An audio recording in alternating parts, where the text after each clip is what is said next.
Greetings and welcome to this month's cybersecurity webinar. This webinar will be focused on tools, some very useful tools that you can use for this upcoming year. Cybersecurity is of a major importance, not just for individuals, but for small businesses, medium, and even large organizations. And because a lot of the feedback that I received in my previous webinars was in regards to talking about tools that could be used, then the next few minutes will be dedicated to do that. So what we'll do over the next few minutes we're going to talk about some tools that I would like to recommend you keep in mind for the upcoming year 2022. We'll also talk about these tools. We'll review all the recommended tools. And then finally, at the end of the webinar, we will have a Q&A. So let's go ahead and get started. Again, the purpose of these monthly cybersecurity webinars are to increase awareness and help individuals and businesses become more vigilant and methodical about protecting your information. Also protecting your computer device or devices, right? Your data. It's important that you keep cybersecurity in mind. And I know we've talked about in previous webinars about password strategies and other fundamental cybersecurity basics. But again, in this case, in this webinar, we will be focusing on tools, specific tools that I personally recommend for 2022.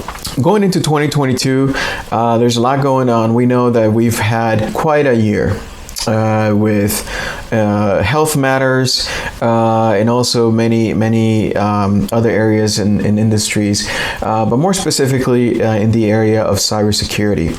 Unfortunately, this past year, there were a lot of phishing attacks, not just on individuals, but also organizations of all sizes. And so I wanted to take the next, as mentioned before, I want to take the next few minutes to discuss some of the tools that you can keep in mind for 2022. We're not going to dive into the weeds and talk about configuring the tools and specifically using the tools.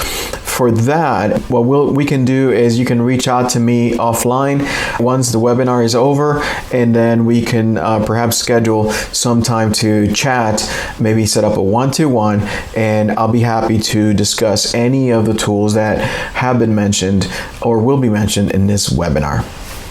So the first tool that we have is disk encryption. There are a lot of tools that encrypt drives. Now the question is, why do you need to encrypt?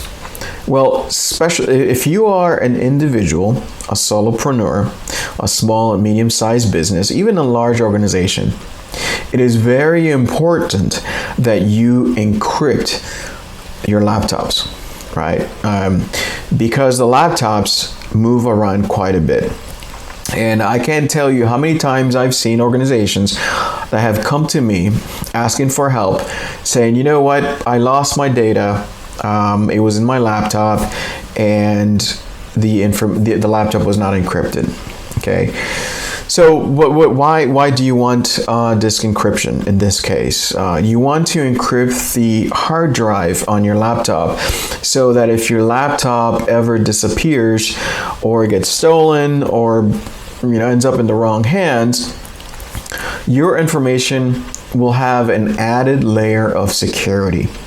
That means that when someone takes out that hard drive, right, and tries to plug it in to another laptop or another computer to retrieve the content, they will not be able to, because again, you will have implemented hard disk encryption. Now there's several tools. Again, we're going to go back to the purpose of this webinar, talking about the tools. There's several tools out there. So for all of those, for all of you who have or are using Windows 10 Pro, okay, you have a built-in tool that you can easily activate. It's called BitLocker.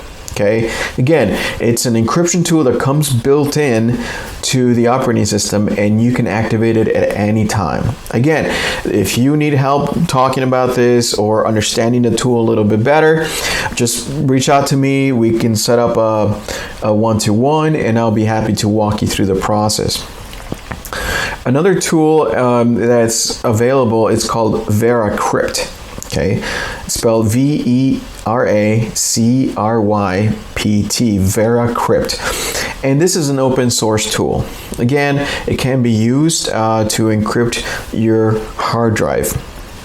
And another tool that you can keep your eye on, and I would recommend, is AXCrypt. Again, this is a subscription-based tool that allows you to encrypt not just one device, but multiple devices. Again, going into 2022 and the next year, it is important that you keep these tools in mind, because they will help you protect or add another layer of security to devices that move around quite a bit, like laptops. And even in some cases, there's been folks that implement encryption on desktops as well. Okay. All right. So moving on to the next tool. The next tool that I'm recommending is password management. As you go into the next year, think of software that you can use that will help you manage your 15, 20, 100 passwords, whatever the amount might be. It's always better to have a password management tool. Why? Because the recommendation is that you do not use, or you stay away from using, the same password for everything that you have, right? The recommendation is that you have a different password for each of the web services that you use, even a different password for your laptop, right? Or your desktop. And so then the question that I get most of the time is, well, that means I'm going to have to remember all these, different passwords.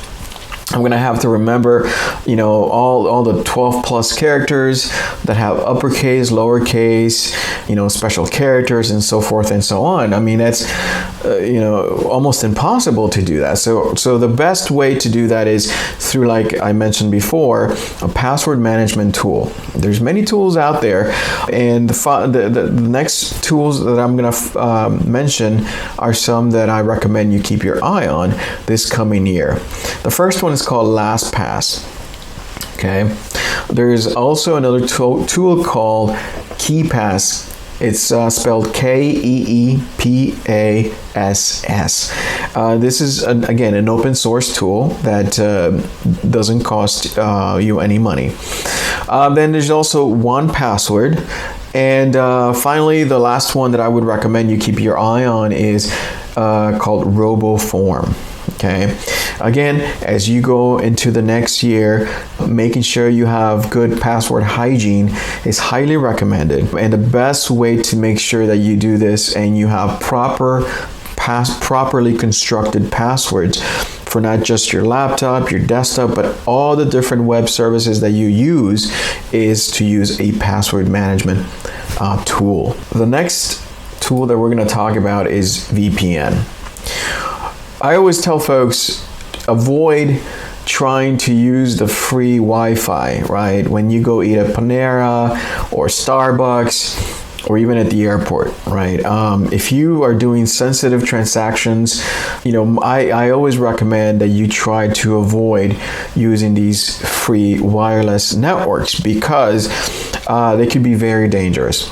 There's a lot of risks that you incur by using these free wireless networks. Whenever possible, what I recommend to folks is use your own hotspot, and most importantly, what we see in your screens, use a VPN. Okay, VPN stands for Virtual Private Network. And what this does is it creates a secure tunnel for all of your network traffic between your laptop, okay, and the websites that you're trying to reach or the systems that you're trying to reach. Now, there are many tools out there, right? And so I'm going to mention a few today I recommend that you keep your eye on this coming year. The first one's called Proton VPN. The unique aspect of this tool is that it has a strict no logs policy. This is a company that's located in Switzerland, and if you're worried about using a product that does not keep records of what you do, this is a tool that I would recommend. Another tool that I would recommend you keep your eye on is ExpressVPN. This is again, it's a subscription. These are all subscription-based tools. ExpressVPN is known for its speed, so it's very fast. And then, of course, there's one final one that I would like to recommend to you, and it's called Private Internet Access VPN. The great thing about this tool is that it is cost effective. So if you're looking for something that gives you the functionality and it's on the low end of the cost spectrum, then Private Internet Access VPN would be the way to go. The next tool that I would like to recommend that you keep an eye on this coming year is Endpoint Protection. I've seen this play out many times. Folks come to me and they tell me, someone hacked into my computer, someone penetrated my system, it's compromised. What do I do? It's they've installed things that I don't know what they are, and so forth and so on, right? So we have to go in there and clean everything up, put things back the way they were. But for the most part, one of the reasons why the system was compromised to begin with was because there was no endpoint protection. And what I mean in this case by endpoint protection is antivirus, anti-malware, and a good firewall on your system.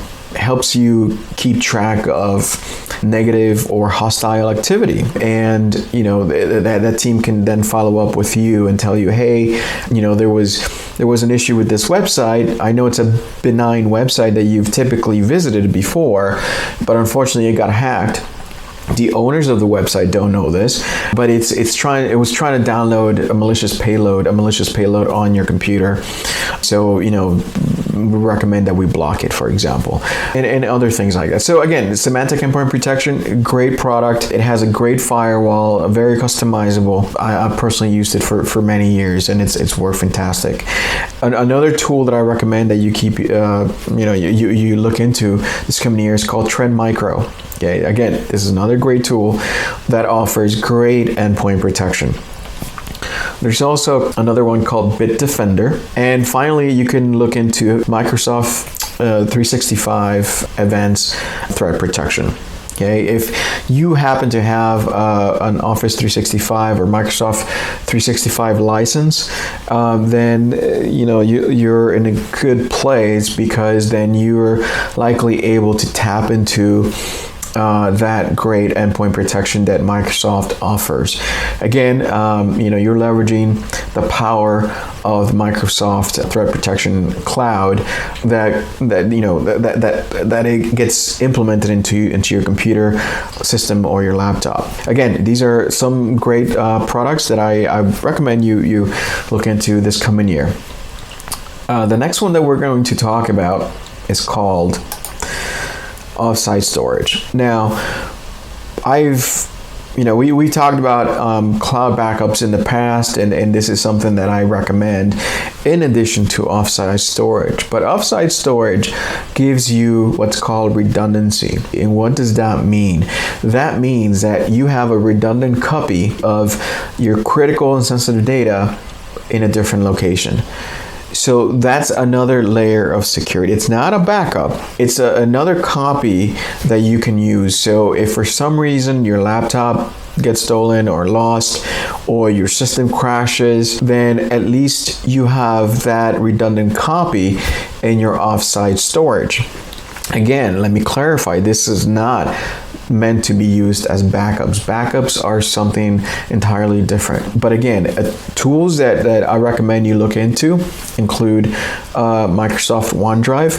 So if you have a Microsoft Office, Microsoft 365 or Office 365 licensing, you're in a great position because you can definitely tap into these services that are provided by Microsoft. And again, if you want to discuss more about whether you have that licensing and you want to tap into that capability, or if you're interested in getting, knowing how to get licensing for Microsoft 365 or Office 365, again, you can reach out to me and we can set up a one-to-one and go over that. It looks like we have a little bit of time for questions. Let's see what we got. Okay, I have a question here. Okay, the question is, if you use Windows 10, can you have Microsoft Office 365? Yes, that's correct. Even if you have a non-Windows operating system, you are able to leverage Microsoft Office 365 via the web. So that's something that is something to keep in mind. Okay, we got another question here. I have the Windows default firewall enabled. Is that enough? Well, it's better than not having anything. And again, you have to go in and make sure that firewall is properly configured. That's something that we could address offline as well. But as I mentioned before, a good endpoint protection system will give you a good firewall as well. So typically what I've seen in the past is folks that end up using something like Semantic Endpoint Protection that comes with its own firewall, right? And other products that do have a similar function. They're configured to disable your Windows firewall because you already have a firewall built into the product, the Endpoint Protection product itself. And so that way there's not going to be a conflict, right? It's sort of like, having multiple antiviruses, anti-malwares on your systems, right? The recommendation in this case is not to have multiple antivirus and anti-malware software on your system. Ideally, you just want to have one, because what tends to happen is they get in each other's way, right? And ultimately what happens is, your computer performance suffers, or the software becomes too intrusive, which ultimately prevents you from being productive. And so it starts to become an issue for you towards the end. Well, that's all we have. Thank you all for joining. Until next time.